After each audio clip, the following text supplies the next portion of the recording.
স্যালাডটা যে এত মজার, একবার খেলে খেতেই মন চাবে, বারবার বারবার খেতে ইচ্ছা হবে। এই স্যালাডটা আমি আপনাকে বানানো শেখাবো। আপনারা অবশ্যই আমার সাথে থাকবেন স্টেপ বাই স্টেপ, তাহলে আপনি নিজে বাসায় তৈরি করে নিতে পারবেন।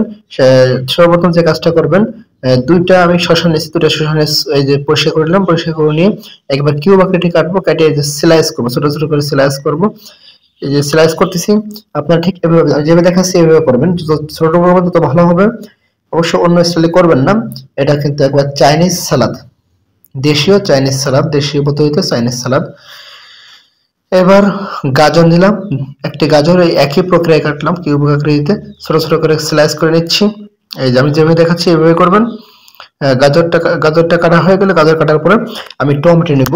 এই টমেটো এক কিউব আকৃতিতে অর্থাৎ একইভাবে কেটে নিব, সুন্দর করে স্লাইস করে নিচ্ছি একইভাবে।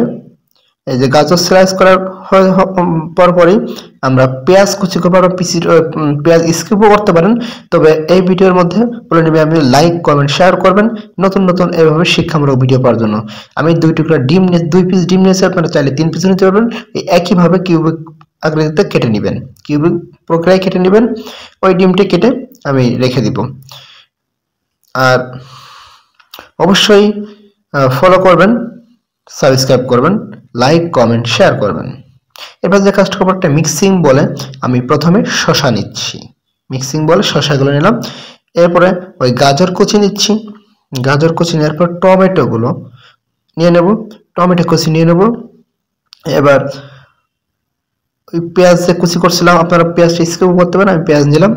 মরিচ 2 পিস মরিচ নিলাম, গোলমরিচের গুঁড়া নিলাম, স্বাদ বাড়ানোর জন্য গোলমরিচের গুঁড়া নিলাম। এবার গোলমরিচ নেওয়ার পরে লেবু, এক পিস লেবু, এক স্লাইস লেবু আমরা রস দিয়ে দেবো, যাতে দুর্দান্ত স্বাদ আসে। এরপর দই, আমি নিজে বাসায় তৈরি করছিলাম, এই দইটা দিয়ে দিলাম। আপনারা চাইলে বাজার থেকে কিনেও দিতে পারেন, আপনার স্বাদ অনুযায়ী বাড়িয়ে কমে নিতে পারবেন। তবে মিষ্টি দই হলে ভালো হয়, টক দই দিলেও সমস্যা নাই। এইভাবে সুন্দর করে নিয়ে নেব, একেবারে যেন পুরো মিক্সিং বলে পুরো এপাশ থেকে ওপাশে চলে যায়। তবে স্বাদ বাড়ানোর জন্য আপনারা চাইলে একটু চিনিও দিতে পারেন, তবে আমি চিনি দিচ্ছি না।